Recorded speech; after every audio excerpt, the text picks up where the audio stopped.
рассказам моей бабушки Диляры, ее старшей дочери, значит, Зейнаб Булгакова была любимицей императрицы Марии Федоровны. Когда она приходила как патронесса в институт, она всегда спрашивала первым делом, где моя татарочка.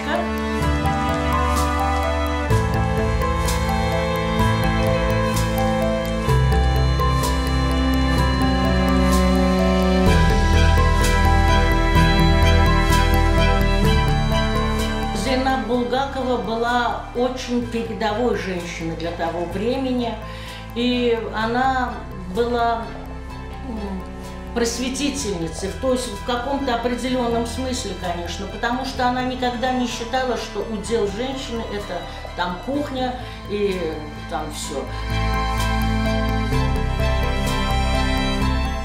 Мой прадед Рустам Бек Султанов, уроженец Азербайджана, Карабаха, поехал туда учиться. Он учился, значит, в Санкт-Петербурге, в технологическом университете и стал в итоге инженером-нефтяником.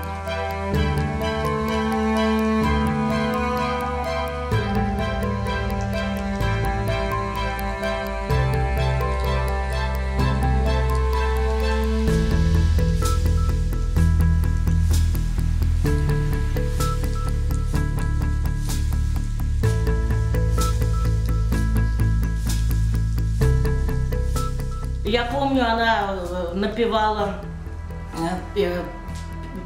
песню, я даже «Алтын Үзек».